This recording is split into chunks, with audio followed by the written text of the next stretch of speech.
안녕하세요. 저는 20년 넘게 택시 일을 한 40대 남자입니다. 50 가까이 먹고 이런 곳에 사연을 보내게 될 줄은 몰랐는데 참 제 인생이 신기하게도 풀리게 되어 한번 적어봅니다. 저는 경상도에서 태어나 자랐습니다.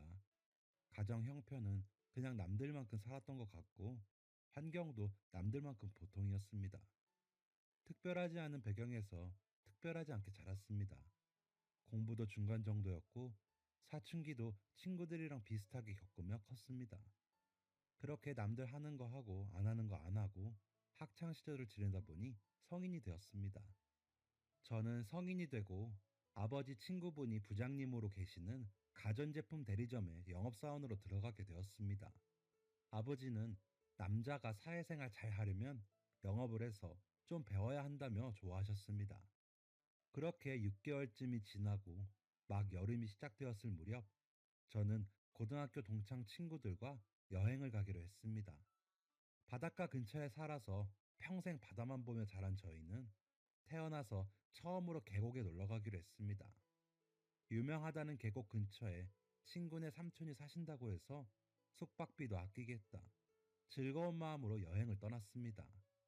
막 성인이 된 남자들끼리의 여행이 그렇듯 물에 빠졌을 때 입을 팬티 몇 개 덜렁 챙기고 슈퍼에서 술을 가득 사서 떠났습니다. 삼촌이 커다란 봉고차 한 대 끌고 나오셔서 저를 포함한 남자 5명을 태우고 굽이굽이 산을 올라가셨습니다. 삼촌이 그곳에 산다는 친구 하나를 뺀 나머지는 계곡이 처음이었기에 처음엔 이런 산속에 수영할 물이 흐른다는 게 참 신기했습니다.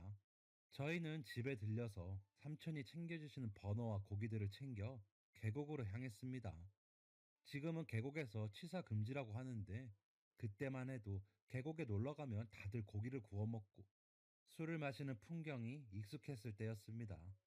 아침 일찍부터 도착한 저희는 넓적하고 커다란 돌이 늘어진 명당에 자리를 폈습니다. 번갈아 가면서 고기를 구우며 물에 들어갔다 나오기를 반복했습니다. 그때 그 느낌을 아직도 잊지 못합니다. 차갑고 잔잔하게 흐르는 물이며 바다랑 달리 모래가 없고 바닥이 온통 자갈이었고 갑자기 깊어졌다 낮아졌다를 반복해서 다리랑 발은 온통 상처 투성이가 되었습니다. 그런데도 너무 재미있었습니다.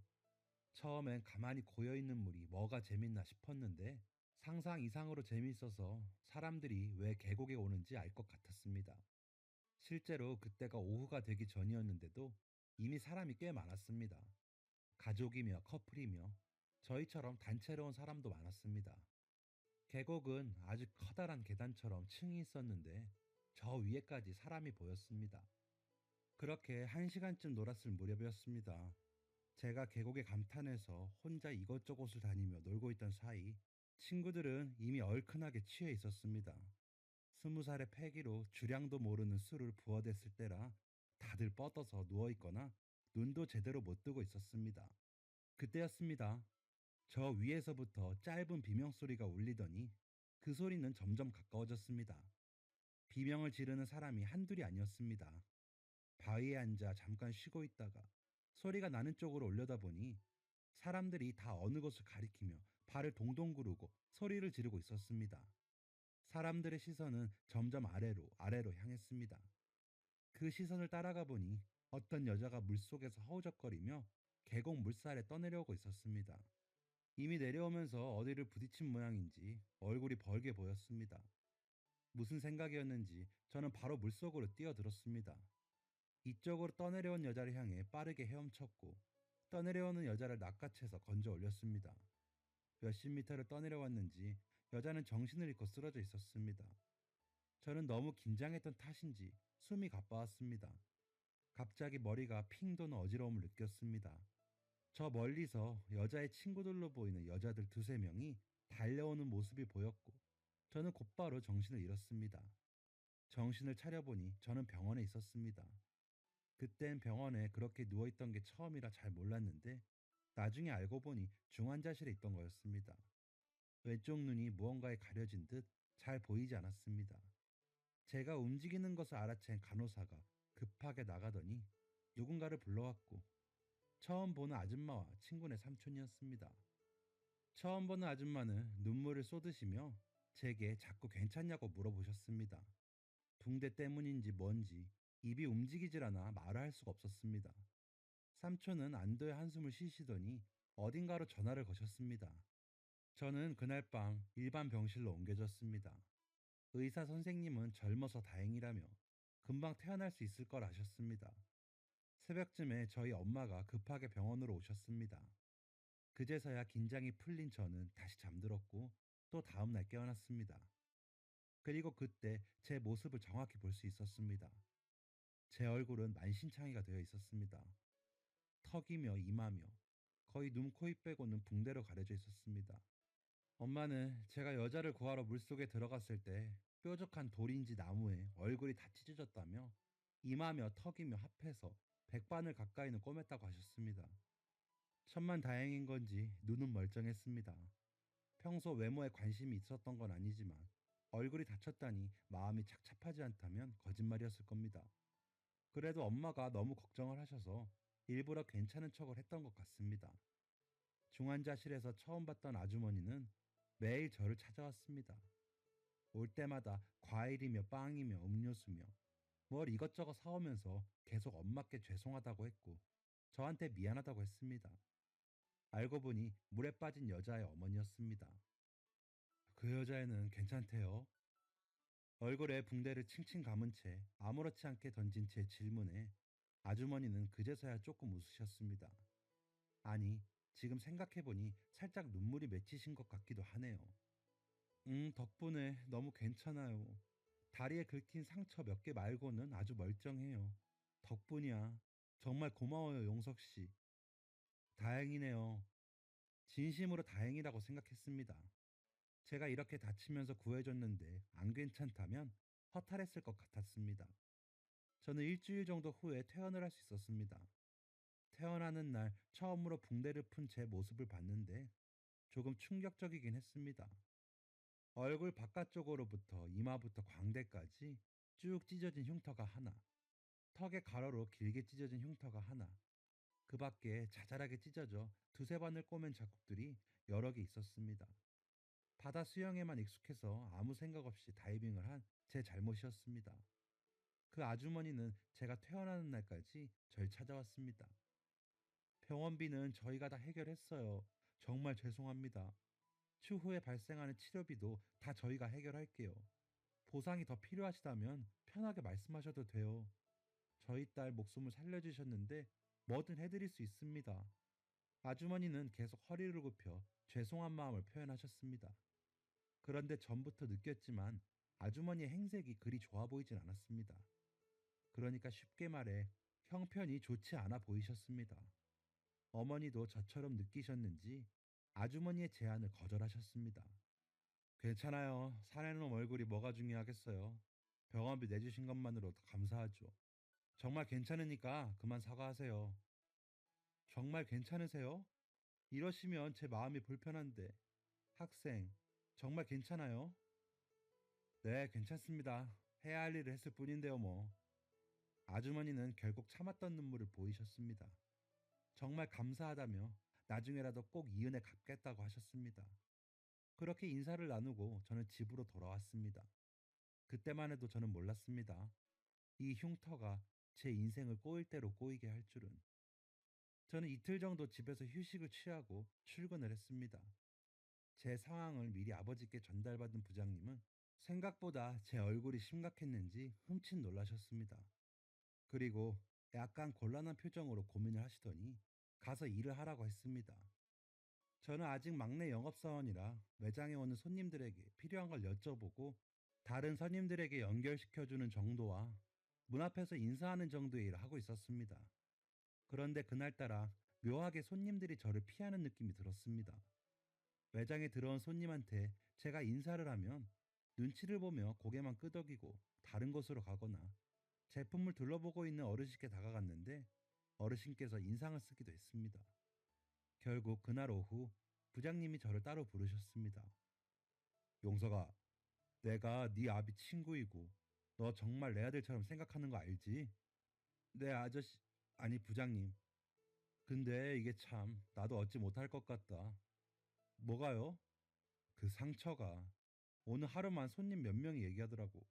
차장님도 이건 안 되겠다 하시고. 아, 많이 흉한가요? 이거 아직 수술한 지 얼마 안 되어서 그러는데 계속 병원 다니면 연해질 수도 있어요. 아니, 우리는 그걸 기다려주지 못해. 미안하다, 용서가.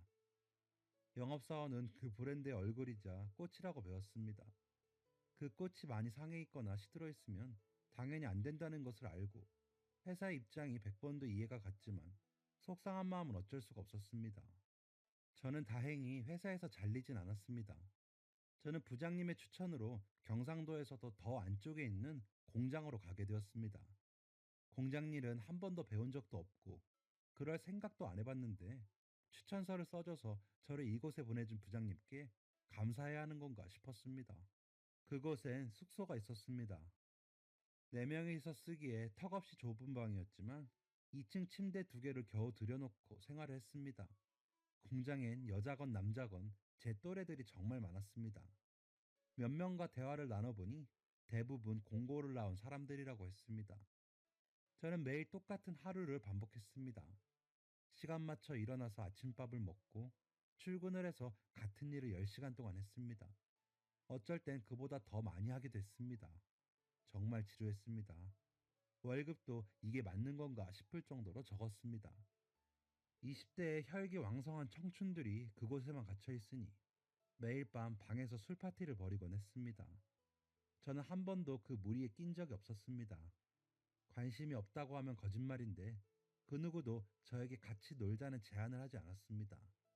그러다 한 번은 제가 있는 방에서 같이 방을 쓰는 남자의 3명에 다른 방 여자애들 3명이 놀러와서 술을 마시게 되었습니다. 저는 일부러 침대에서 자는 척을 했습니다. 오빠, 쟤는 누구야? 왜 그 있잖아, 얼굴에 흉터 있는 애. 어머, 나 본 적 있어. 밥 먹다가 눈 마주쳤는데 토할 뻔했잖아. 그치? 나도 징그러워서 똑바로 못 보겠더라. 그런데 왜 그런 거래? 말이 많던데. 칼에 맞았다. 사실 깡패다. 아픈 사람이다. 뭐 이런. 몰라. 한 번도 말해본 적이 없는데. 조금 충격적이었습니다. 저에 대해서 그렇게 생각하고 있었다니. 제 얼굴을 그렇게 보고 있었다니. 너무 창피했습니다.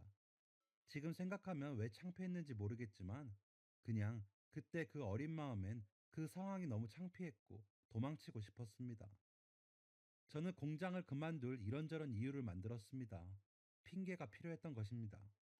저는 2달 동안 공장에서 일하면서 말하는 날보다 말 한마디 안 하는 날이 더 많았고 그 때문에 너무 우울했습니다. 그리고 여긴 월급도 너무 적고 맛있는 것도 먹을 수가 없었습니다. 부모님도 보지 못하고 친구들도 볼 수 없었습니다. 갖가지 핑계들을 생각하며 자기 합리화를 했습니다. 그렇게 전 2번째 직장이었던 공장도 그만두게 되었습니다. 집에 돌아가는 버스에서 모자를 눌러 쓰고 엉엉 울었던 기억이 납니다. 아마 이때부터 본격적으로 제 흉터가 너무 싫어졌던 것 같습니다. 공장을 그만두고 집에 와서 한동안은 집에만 있었습니다.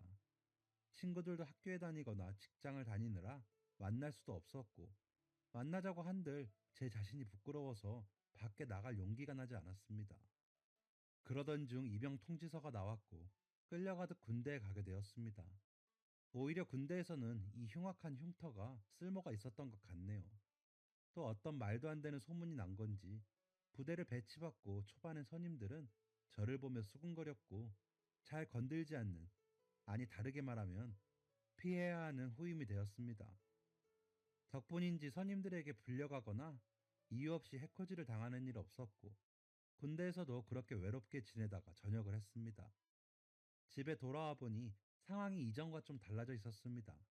아버지의 건강이 안 좋다는 얘기를 듣자 무서워졌습니다.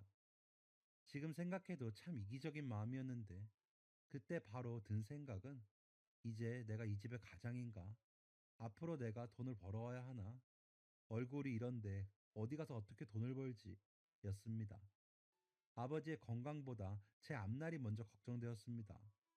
아버지는 병원에 갈 일도 많고 오랜 시간 일을 하시기에는 무리가 있으셔서 다니던 회사를 그만두셨습니다.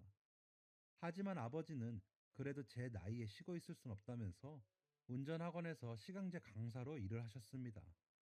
그러면서 아버지는 제게 진지하게 이젠 바깥에 나가서 일도 좀 하고 돈도 벌어야 하지 않겠냐고 하셨습니다.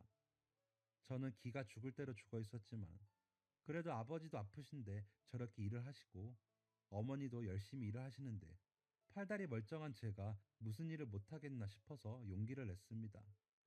저는 정말 친구의 일자리부터 그 친구의 친구의 일자리면 물론이고 직원이나 알바를 구한다는 글만 보면 들어갔습니다. 그렇게 일자리를 구하러 한 달쯤이 지났지만 저는 제자리였습니다. 모두 하나같이 제 외모를 보고 겁을 먹거나 불쾌하다는 표정을 지었습니다. 분명 좋은 일을 하다가 얻은 나름 영광의 상처라고 할 수 있는데 이렇게 제 인생을 망가뜨릴 줄은 꿈에도 몰랐습니다. 저는 하는 수 없이 막노동이라도 해야 하나 싶어 새벽에 일자리 센터에 나가려고 준비를 하고 있었습니다. 준비를 마치고 막 나가려는데 아버지께서 다가오셨습니다. 너 운전이나 배워라. 네? 운전이요? 저 운전할 줄 모르는데요. 그러니까 배우라고. 왜요? 너 첫째 큰아버지 택시 하시는 거 알지? 택시가 괜찮을 것 같아. 손님이랑 딱히 얼굴 마주하지 않아도 되고, 그럼 너도 편할 거 아니냐. 아버지 말씀이 일리가 있었습니다. 그동안 얼굴 때문에 여기저기서 사람들의 뒷말을 들으며 지내왔던 터라 앞만 보고 운전만 하면 되는 택시 일이 어쩌면 제게 딱 맞는 직업이라는 생각이 들었습니다. 그리고 저는 다음 날부터 아버지에게 운전을 배웠습니다. 태어나 처음 잡아보는 핸들이 너무 어색하고 어려웠지만 아버지가 열심히 알려주신 덕에 두 달이 안 되어서 면허를 딸 수 있었습니다. 그리고 1년 정도 더 하던 막노동을 한 후 택시기사가 되기 위해서 자격시험을 보고 택시 회사에 입사했습니다. 처음 택시를 몰고 나갔던 그날이 잊을 수가 없습니다. 오후 4시부터 영업을 했는데 밤까지 시내 구석구석을 돌면서 손님은 단 한 명도 태우지 못했습니다. 막상 누군가를 차에 태우려니 긴장이 되었습니다. 또 제 얼굴을 보고 피하면 어쩌나, 무서워서 오해하는 건 아닌가, 이렇게 좁은 공간에 있는데 혹시 나한테 해코지라도 하면 어쩌나 하는 상상들 하루 종일 했습니다. 그렇게 한 푼 벌지 못하고 집에 와서 아버지랑 술 한잔 하는데 제 자신이 참 바보같이 느껴지더군요. 할만해? 뭐 그냥 그래요. 용서가 뭐든 견디는 거야. 누구나 다 그런 거야. 누구나 다 하고 싶은 일, 좋아하는 일 하면서 살진 않아. 다 견디다 보면 좋은 날도 있고 웃는 날도 있고 그런 거야. 너는 내 아들 용석이니까 잘할 거라 믿는다. 아무것도 없는 저에 대한 그 믿음이 결코 무겁게 느껴지지 않았습니다. 당연한 것이고 별거 아닌 것인데 그 믿음에 부응하지 못하는 제가 너무 한심하고 어리석게 느껴졌습니다. 저는 다음 날 용기를 내어서 첫 손님을 태웠습니다. 처음 탄 손님은 정장을 입은 남자 손님이었고 출근 시간에 늦었는지 서두르는 모습이었습니다. 저는 손님이 타고 내리기까지 20분 남짓한 시간 동안 땀을 얼마나 흘렸는지 모릅니다. 손님이 내리고 저는 안도의 한숨이 나오면서 한편으로는 신기한 기분이 들었습니다. 그동안 일만 하려고 하면 다들 제 외모부터 관심을 가지고 불쾌해하곤 했는데 택시에 탄 손님은 전혀 그러지 않았던 겁니다. 어차피 운전을 하는 동안에는 앞만 보고 있어서 제 얼굴이 잘 보이지 않고 돈을 주고받을 때에도 손에만 시선이 가니까 제 얼굴을 쳐다볼 일조차 없었던 것이었습니다. 저는 작은 희열을 느꼈습니다. 그때부터 정말 마음 놓고 일을 했던 것 같습니다. 가끔 4, 50대 아저씨들이 제 목소리를 듣고 젊은 친구네? 뭐야, 학생이야? 젊은 사람이 운전을 참 잘하네. 라고들 했는데 제 외모를 가지고 뭐라 하는 사람은 아무도 없었습니다. 그렇게 제 적성에 맞다면 맞는 일을 한 지 어느덧 20년이 훨씬 넘게 흘렀습니다. 지금은 돌아가신 아버지 말씀대로 이 일이 좋아서 한 적은 없습니다. 그저 내가 유일하게 할 수 있는 일이고 유일하게 잘하는 일이니 지금까지 버티고 버틴 거죠. 아버지는 돌아가시기 전까지 제게 어머니처럼 좋은 여자를 만나 하루빨리 결혼하라고 하셨습니다. 하지만 직장에 여자가 있는 것도 아니고 얼굴이 이러니 어디서 소개팅 한 번이 안 들어와서 지금껏 결혼도 못하고 혼자 지내고 있습니다. 그런데 몇 달 전 정말 놀라운 일이 일어났습니다. 제가 일하고 있는 택시 회사는 서울에 있는 본사를 포함해 전국에 약 4, 5개 정도의 지점이 있는 회사입니다. 그날은 유난히도 지점장님이 택시 내부 청소를 강요했고 센터 안 청결도 신경을 썼으며 뭔가 바빠 보였습니다. 어디서 검사라도 나온대요? 서울에서 검사는 아니고 그냥 들린댄다. 말이 그냥 들리는 거지 잘하고 있나 검사하러 나오는 거 아니겠어? 서울에서요? 별일이네. 그러게나 말이다. 내년이 정년인데 뭐 책 잡히는 건 아닌지. 어휴, 벌써 시간이 이렇게 됐네. 오늘도 고생이 최 씨. 제가 이 회사로 온 지 7년이 되어 가는데 본사에서 온다는 건 처음 봤습니다. 어쨌든 저와는 상관없는 일이니 그냥 그런가 보다 하고 그날도 열심히 업무를 했습니다. 그날은 점심 후까지만 업무를 하는 날이라서 일찌감치 일을 마치고 사무실로 들어갔습니다. 아직 다른 동료들은 운행을 하는 중이었고 사무실에 지점장님과 70대 정도로 보이는 나이가 지긋하신 어르신과 양복 차림의 제 또래 남자 하나가 앉아서 대화를 나누고 있었습니다. 안녕하세요. 아, 최 씨 왔어? 회장님, 부장님, 저희 직원입니다. 들어온 지 오래되지 않아서 아마 처음 보셨을 거예요. 지점장님이 저를 회장님과 부장님이라는 사람에게 소개했고, 저는 어색하게 그 자리에 끼게 되었습니다.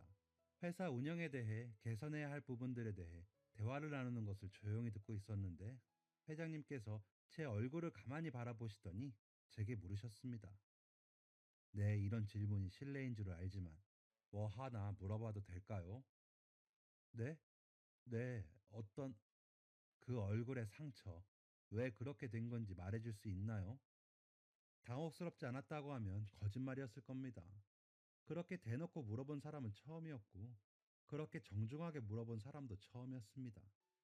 그런데 회장님의 얼굴이 단순한 호기심이 아니라는 게 느껴졌습니다.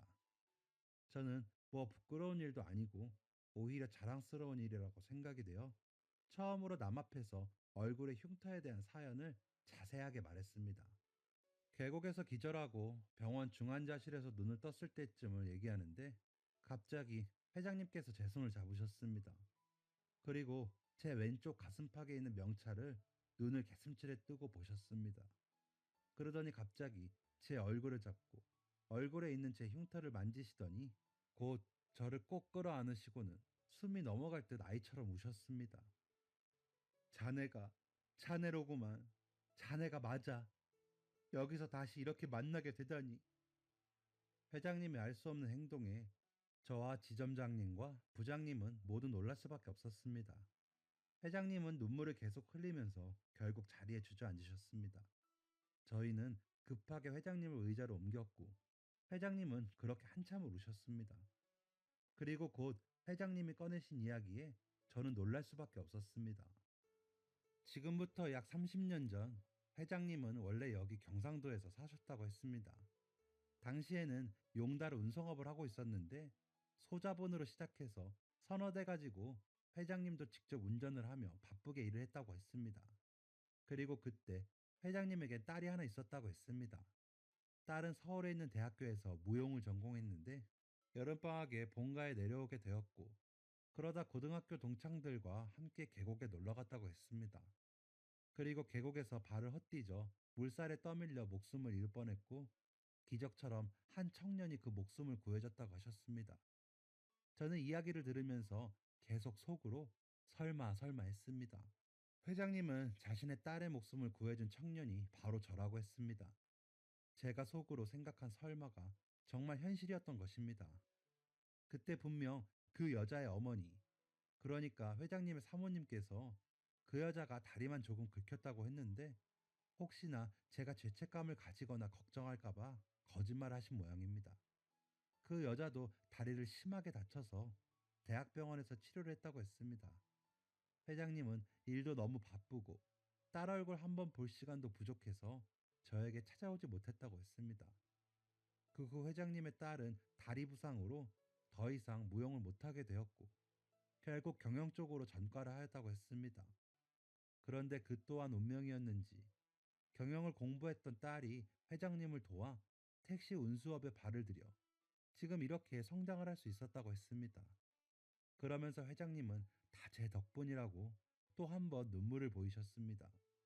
저를 찾으려고 제가 퇴원 후 입원했던 병원에 몇 번이고 찾아가고 몇 번이고 전화를 했지만 환자 기록을 알려줄 수 없다는 대답만 들었고 제 이름 하나 가지고 주위에 수소문을 해도 찾을 수가 없었다고 했습니다. 회장님은 자꾸만 먹먹해지는 목소리를 억누르며 제게 말하셨습니다. 정말 고맙네.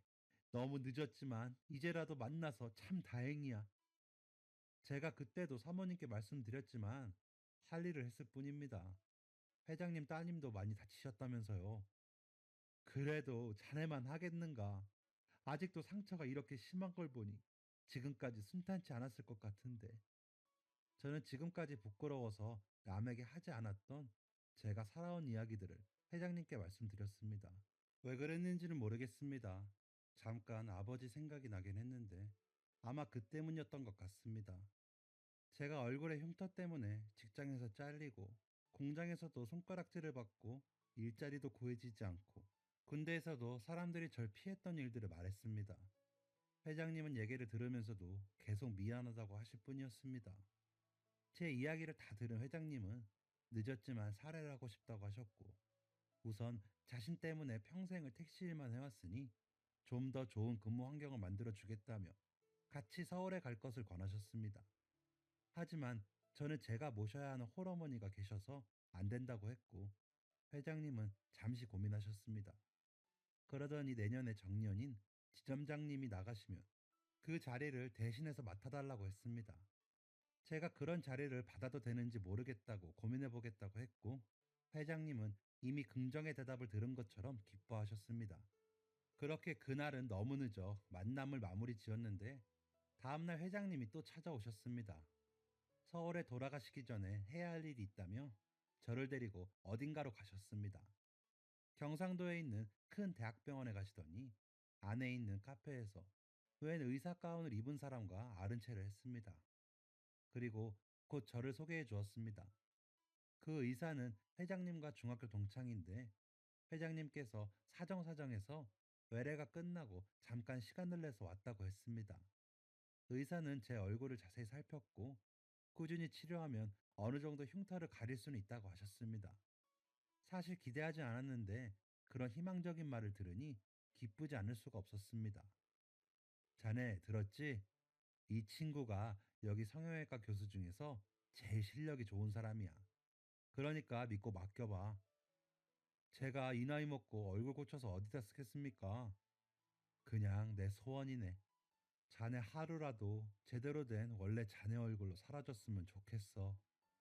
괜찮습니다, 회장님. 평생 이렇게 산걸요. 그리고 저 치료할 돈도 없습니다. 그건 걱정하지 말게나. 내가 다 알아서 할 테니. 솔직히 마음이 흔들렸습니다. 원래 제 얼굴이라. 흉터가 없는 제 얼굴은 어떨지 상상이 되지 않았습니다. 제가 고민하자 앞에 앉아있던 의사도 저를 설득했습니다. 나이 먹고 흉터 치료하는 사람들 많아요. 팔이며 얼굴이며 엉덩이 흉터도 보기 싫다고 치료하는데 얼굴은 오죽하겠어요. 저 흉터만 몇천 개를 치료했습니다. 믿고 맡겨주세요. 저는 잠시 고민을 하고 고개를 끄덕였습니다. 회장님은 정말 기뻐하셨습니다. 그리고 곧 비행기 시간이 다 되었다며 급히 자리에서 일어나셨습니다. 병원 앞에서 부장님이 기다리고 계셨고 회장님은 집까지 데려다 주겠다며 같이 타자고 하셨습니다. 회장님과 나란히 뒷좌석에 앉았습니다. 누군가 운전해주는 차의 뒷자리에 탄 건 어렸을 때 이후로 처음이었습니다. 평생 다른 사람을 태워보기만 했지 이렇게 뒤에 타보다니 기분이 참 묘했습니다. 회장님께서는 집에 가는 내내 더 필요한 건 없는지, 어떤 집에 살고 있는지, 서울로 올 생각은 없는지 이것저것을 물으셨습니다. 저는 계속 괜찮다고만 했고 회장님께서는 계속 뭔가 해주겠다고만 하셨습니다. 그러다 보니 제 집에 다다랐고 회장님은 조만간 사모님과 따님까지 데리고 꼭 다시 오겠다고 약속하셨습니다. 저는 그 마음만으로도 너무 감사해서 알겠다고 하였고 그렇게 회장님은 서울로 돌아가셨습니다. 그리고 일주일쯤 지났을 무렵 그날은 월급날이었는데 제 통장에 말도 안 되는 돈이 들어와 있었습니다. 돈을 보낸 사람의 이름을 확인해 보니 회장님의 이름이었습니다. 저는 지점장님의 도움으로 회장님에게 전화를 걸었고 이게 대체 뭔지 물었습니다. 회장님은 껄껄껄 웃으시더니 보너스라고 하셨습니다. 저는 이 돈 못 받는다고 다시 돌려드린다고 했지만 회장님은 이렇게 또 한 번 웃으시면서 말씀하셨습니다. 내 딸아이의 목숨값이 그 정도도 안 되는가? 그리고 자네가 지금까지 산 30년 가까이 되는 그 인생에 대한 값이 그 정도가 안 돼? 뭐라 거절할 말이 떠오르질 않았습니다. 제가 대답을 못하고 있자 회장님은 바빠서 끊어야겠다며 전화를 끊으셨습니다. 제 머릿속에 지난 30년이 주마등처럼 흘러갔습니다. 난생 처음 보는 사람이 내게 보였던 불쾌한 표정, 내 뒤통수에 대고 수군거리던 사람들, 거울 한 번 보기 힘들었던 나 자신, 그리고 그렇게 힘들어하는 저를 보며 더 힘드셨을 우리 부모님. 저는 더 이상 회장님께 거절의 전화를 하지 않았습니다. 그리고 지금 저는 그 돈으로 지금보다 좀 더 크고 깨끗한 집 전세를 얻어 어머니와 살게 되었고 흉터 치료도 꾸준히 받고 있습니다. 저는 매일 보는 얼굴이라 잘 모르겠는데 주변에서는 많이 좋아졌다며 인물이 좋다고 했습니다. 아, 그리고 얼마 전에 정년을 마치신 지점장님을 대신해 제가 지점장이 되었습니다. 근무 환경도 좋고 월급도 많이 받아서 이보다 더 좋을 수가 없습니다. 회장님은 제 진급을 축하한다며 조만간 이곳에 오신다고 하셨습니다. 그땐 꼭 사모님과 따님도 함께 오신다는 약속도 잊지 않으셨습니다. 저는 늦게나마 열심히 산 제 인생에 대한 보상을 받는 것 같아 요즘 정말 행복합니다. 저희 어머니께서도 20살 때 이후로 제가 이렇게 웃는 건 처음 본다고 하십니다.